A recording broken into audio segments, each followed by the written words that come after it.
Good morning and welcome to Sunday Morning Mindful Practice. I am Glenda Miles and I am the director of Mindful Healing Space. We offer these weekly mindful practice sessions, free and open to all. I know many people watch the recordings afterwards, but there are a few people joining live today.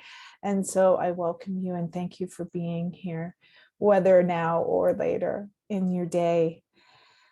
A few things to begin. Firstly, I see that there's a few new people, new faces or new names, not necessarily new names to me, but new names to the practice. So perhaps you've been watching online.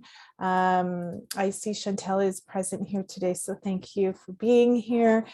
She's our community manager, both in our Facebook, I don't know what I was about to say there, Facebook page, but also in our community space. And if you're not already a part of that community space, I welcome you there. Again, it's free and will be free because we want to make things accessible. So one of the missions of Mindful Healing Space, of course, is to really create tools and practices and make them accessible to as many people as possible. So although we do have paid programs, which we encourage everybody who can to participate in, we will also create spaces and practices that are available to everyone, because I believe strongly that many self-care practices, and certainly this year we're really focused on self-care and this idea of self-care, not only the practice of self-care, is so important to our overall well-being. But also mindfulness and meditation practices as one of those really important tools that we can start to cultivate and enter into our daily practices that really start to shift our relationship to self primarily. But then in changing that relationship to ourself, we also then change our relationship to other people. And so there's a continuing theme in these practices, but also kind of generally in the community space, in the work that I do, of connecting this idea of the me to the we to the us. And you'll hear me say this many times. And what do I mean by that? It's like our own inner space. You know, when we can cultivate a different relationship with our inner world, we can all of a sudden be with other people, perhaps in a different way. We can understand them maybe differently. We can expand our capacity to hold space for a variety of different ideas, right? It's all about expansion, but then also in the world as a whole. So all living beings. And when we talk about all living beings, that of course brings us back to include ourselves. And so it kind of comes full circle back into who are we and how do we connect to the world. And I really, truly believe with all my being, this is so needed in the world today, where we are really becoming smaller and smaller in our worlds because of isolation, because of all of the fears and the things that are going around, and also the busyness of life. And so as our worlds become smaller, it can feel like we are in it by ourselves. And in fact, this is truly a practice of connecting back to this idea of how we, even in our small worlds, are actually part of the whole. And so this month, and every month we kind of have a different theme. In this month, it's loving kindness. And so we're doing different loving kindness meditations and spins on them, or different concepts of them, as a way, again, of cultivating this relationship between me, the we, in relationship to other people, specific people perhaps, and then to all. And so today we're going to yet again do the loving kindness meditation.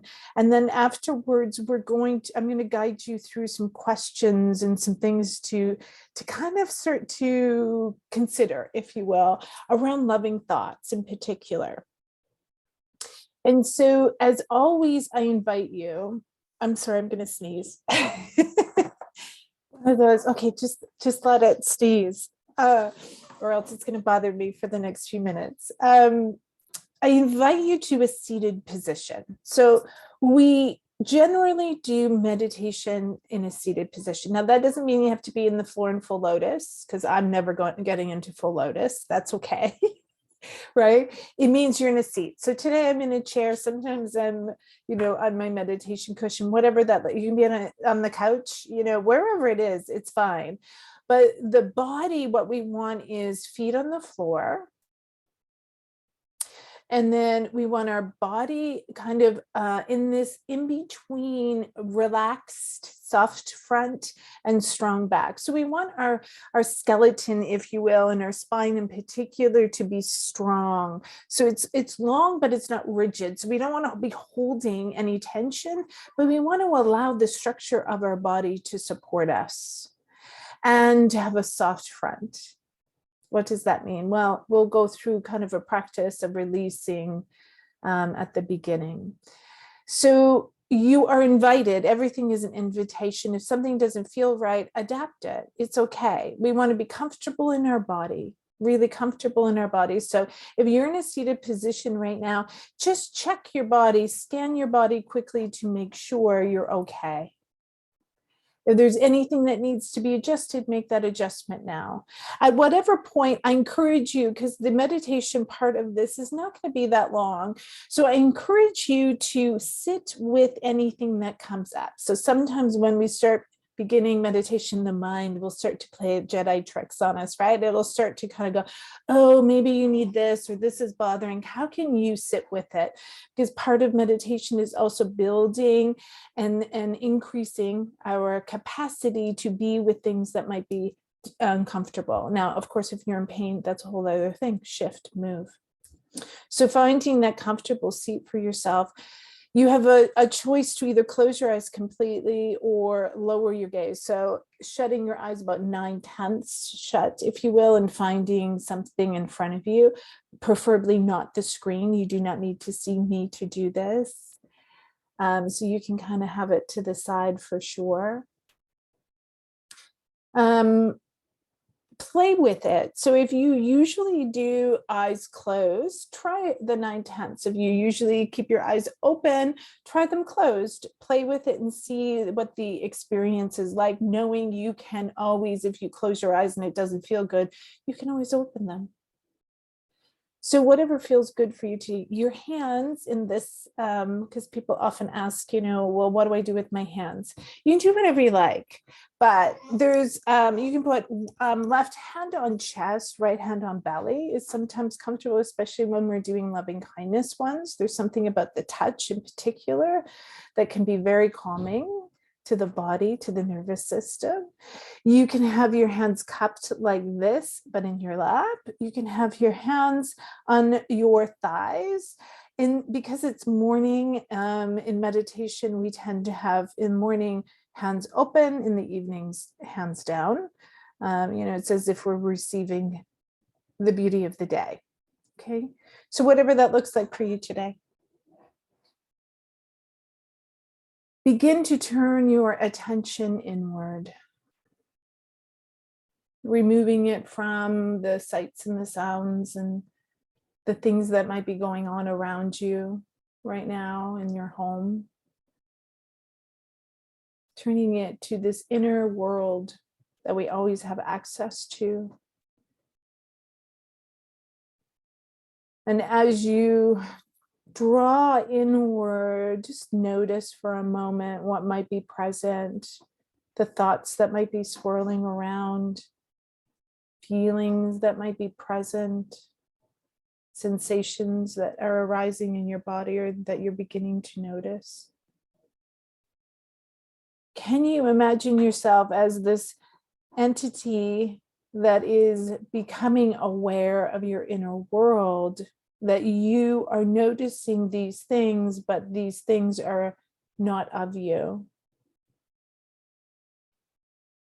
That you are noticing them, that there's a part of you that's aware of the things that might be going on. And as we move into our chest, our heart space, noticing our breath here.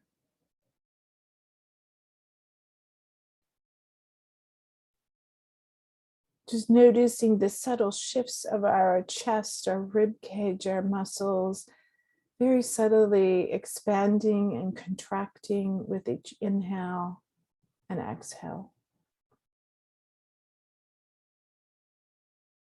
Perhaps, if needed, taking a deep inhale through your nose, filling up your belly, your chest, and exhaling slowly through your mouth. And with each exhaling, allowing your body to soften, releasing any tension that may be present, paying attention to your tongue, lowering it to release your jaw, releasing your shoulders with the next exhale, releasing your belly, and allowing yourself to be present here.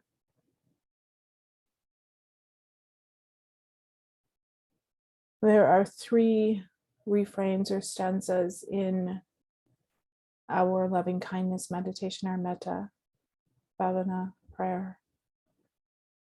The first is to ourselves.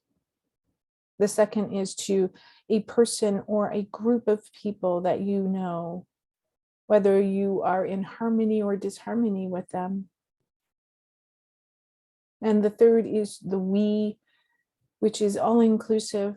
It can be expanding to all people in that are living, all living beings.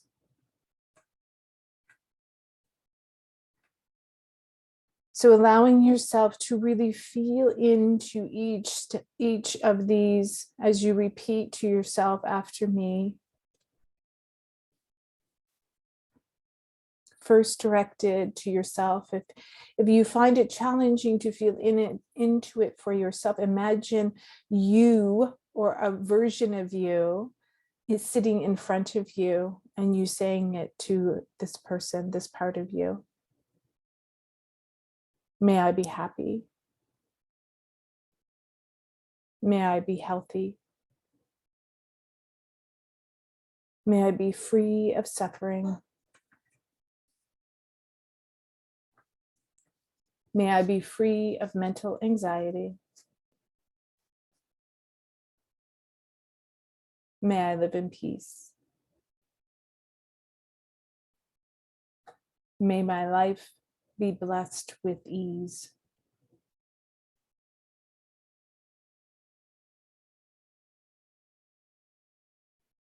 One more round of repeating this to ourselves, really feeling into each line.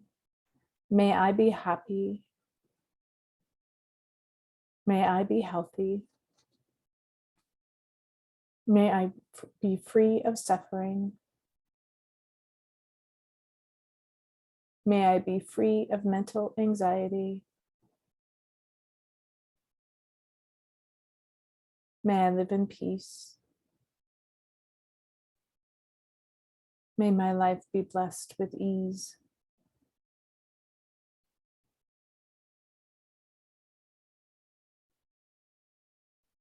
Now imagining a person, your family, or a group of people that you know, or that you would like to direct this energy towards. May you be happy. May you be healthy. May you be free of suffering. May you be free of mental anxiety. May you live in peace. May your life be blessed with ease.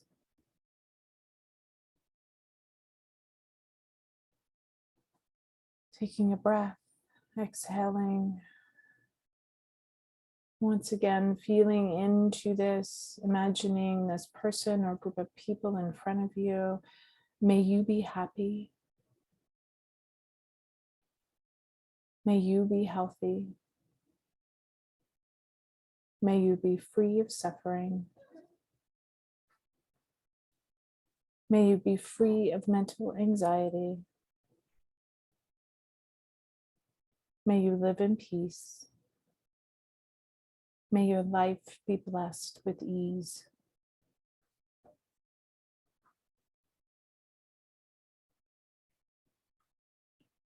Now imagining we're going to send this out to all sentient beings, all living beings in this world, including yourself, of course. So imagining almost as if this was radiating from your own heart space through you and outward to the world. May we be happy. May we be healthy. May we be free of suffering. May we be free of mental anxiety. May we live in peace. May our lives be blessed with ease. Taking a deep inhale and exhaling. Feeling into this again in your own heart space, feeling into the words, the meaning, the intention, sending it out into the world and back through you. May we be happy. May we be healthy. May we be free of suffering. May we be free of mental anxiety.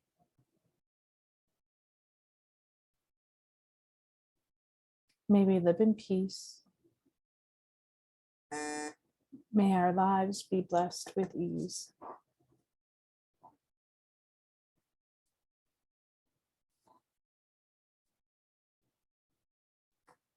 As you sit with this feeling, I want you to really connect to which of those lines you most connect with today or feel into your heart space.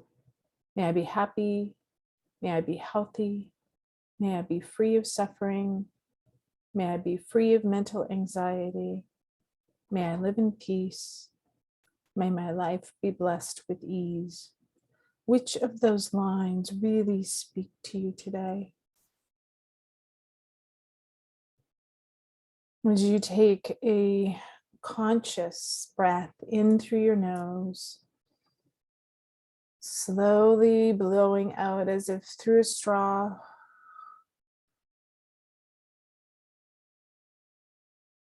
Any gratitude for yourself for the practice, and whenever you're ready, opening your eyes again.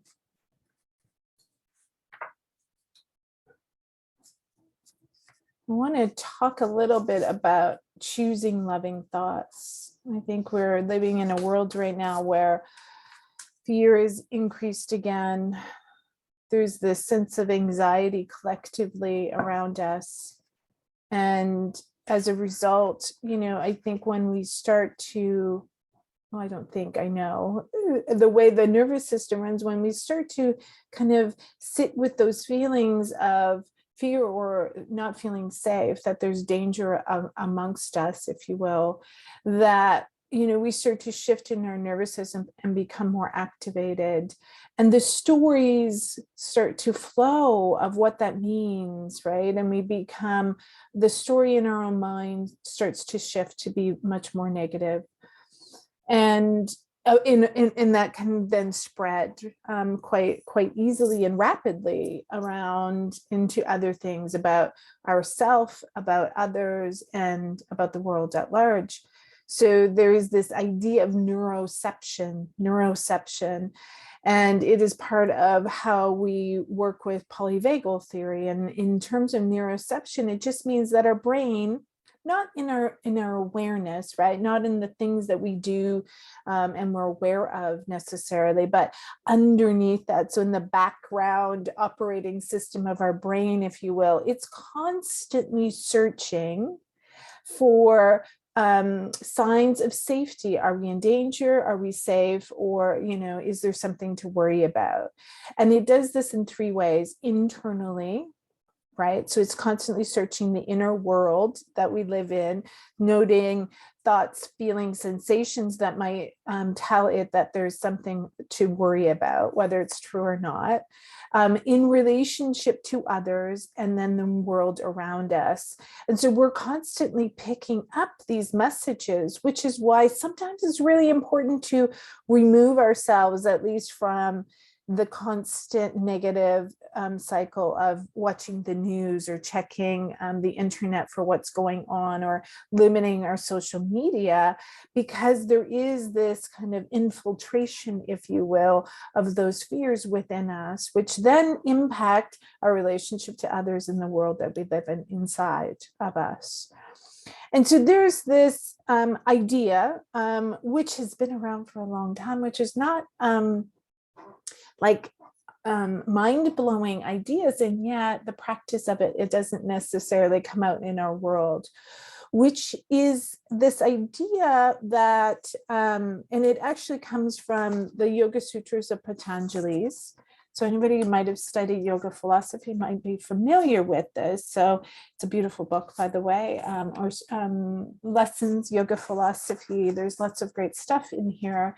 And one of the ideas, and it's in book two, and it's the stanza 33, verse 33. So sadhana pada. And then verse 33, which in this translation says, when you are disturbed by unwholesome negative thoughts or emotions, cultivation of their opposite promotes self-control and firmness in the precepts. What does that mean? It means when disturbed by negative thought, opposite positive ones should be thought of. So it's like, how do you neutralize the negative thoughts? By creating positive thoughts. And when we start to do this on a regular basis, the negative thoughts start to subside. We don't have as many of them. We don't get caught up in the story of them. And it's really an important process to start to cultivate in our world today.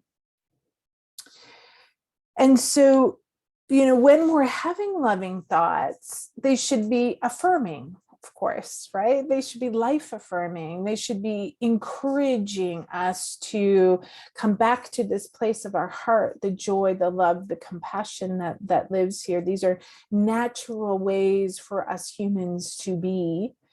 And so how do we come back to that? It feels very different, right? It's not an ego a state of mind of like, okay, I'm this. As a way, it's really coming from this deeper heart space, the deep heart, as we often call it, right? So, that tells us something different about who we are, which tends to be very simple statements, right? Not unlike the Metta Bhavana Prayer or the loving kindness meditation that we did. Like, I just want to be happy. I'm healthy. I'm at peace. I live with ease. Whatever that is, and really feeling into the truth of that statement.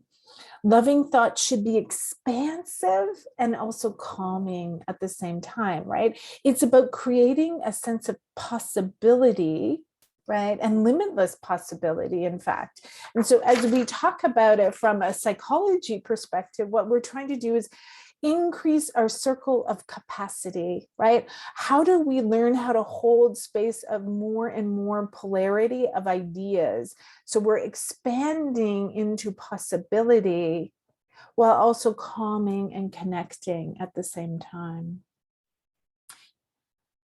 Loving thoughts are the antidote for toxic thoughts or poisonous thoughts. And so, of course, we sometimes need to create that separation, but, the Course in Miracles calls it, the negative thoughts will keep us in hell, this thought of, just cycling through, and anybody with anxiety knows what that can be like, or that self-critical voice. It just keeps you in this place of, And so really sitting with loving thoughts are the healed edition of those unloving scripts, right? Of rewriting those scripts in our own mind and what they can be like.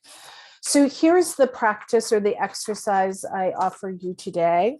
You can sit with it and just have some thoughts about it, or you can use your journal and write them.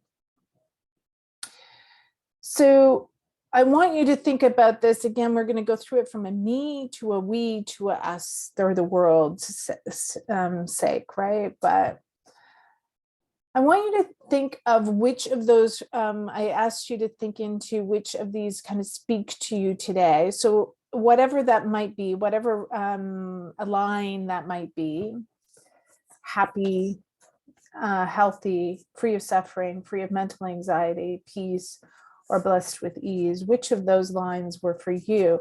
Do you believe it to be true? Do you believe it to be true? Because a loving thought needs to feel real. It needs to feel plausible or possible to you, and not so far off that you know, it's just you're telling yourself something, but your body's like, yeah, no. Right? Your head and your heart, if you will, need to be in some sense of alignment, even if you don't necessarily feel it fully in this moment, right? Does the loving thought feel compassionate? Does it help you or potentially another feel a greater sense of love? Do you feel energized, uplifted, or more heart-centered when you think about it?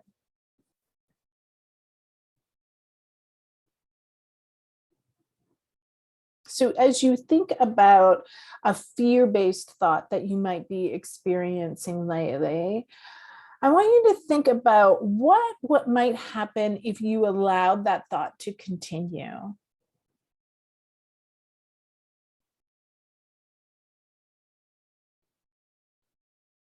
You know, what is the story or the movie that would play out in your own mind if you allowed that fear-based thought or the negative thought to continue?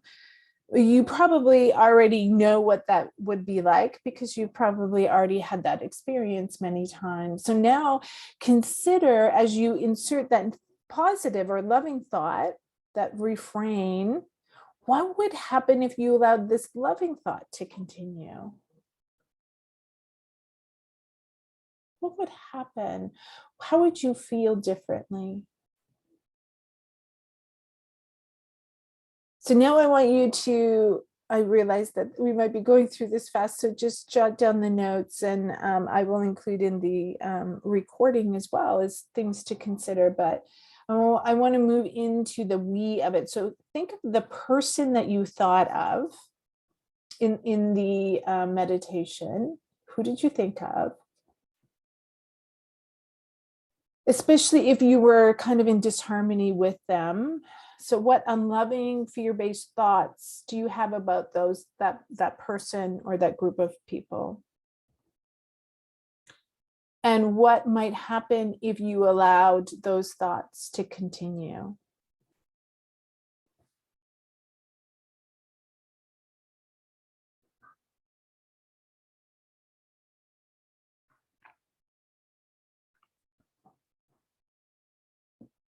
What is the movie that might play out? So especially as it relates to, say, family members or someone that we love, you know, we're not always in harmony with them. Sometimes, you know, they do things or say things that kind of make us upset.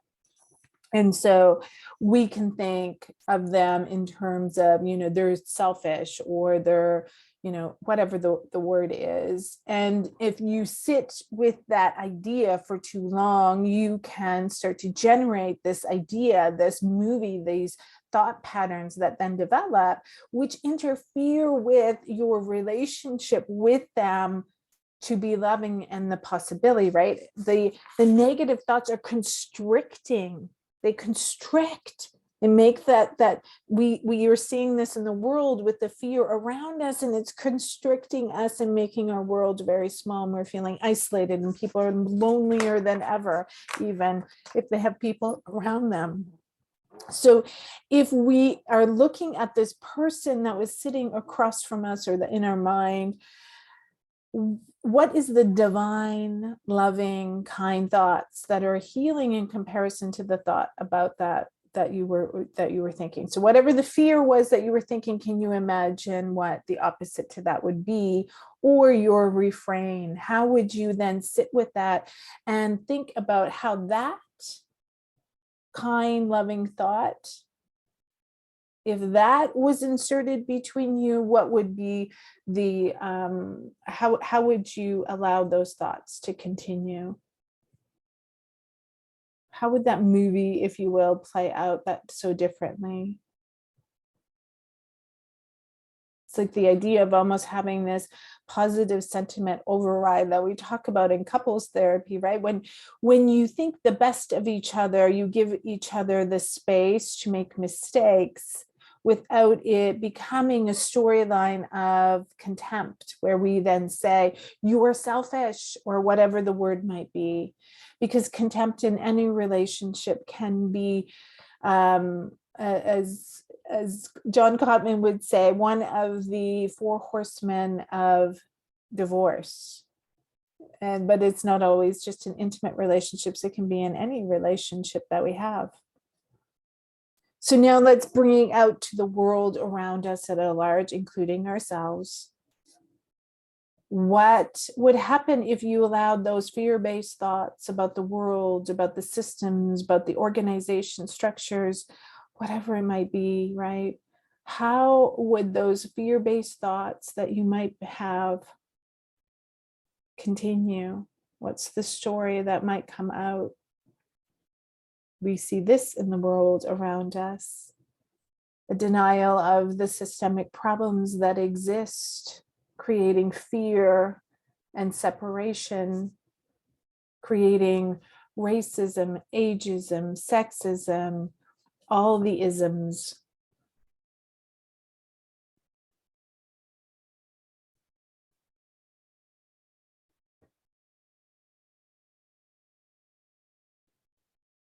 And then imagine divine, loving, kind thoughts that are in contrast to the world and the life that you just described.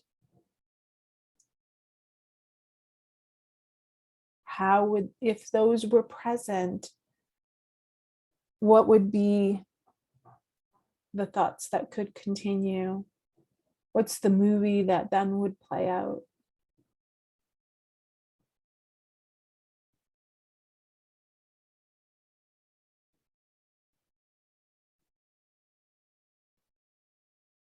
What are, in these final moments together today, I want you to maybe write a list of whatever comes to mind, by the way, whether in the refrain that we went through in the Metta Bhavana Prayer or the loving kindness meditation, or whatever. Curate a list for yourself of loving thoughts that you want to carry in your heart mind over the next day, week, month, year, lifetime.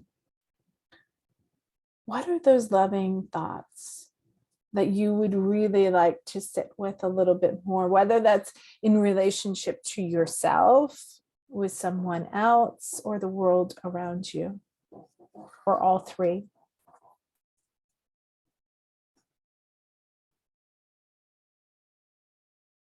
Whatever that might look like, can you imagine how generating or sitting with those loving thoughts every day would start to shift again how you think about it and what the possibility of what could unfold from that?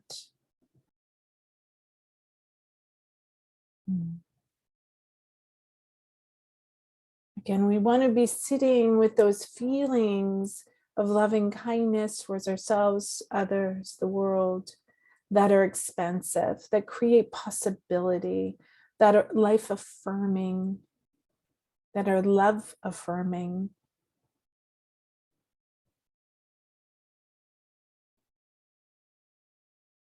That recognize our own humanity, but also the possibility in something better for ourselves and others.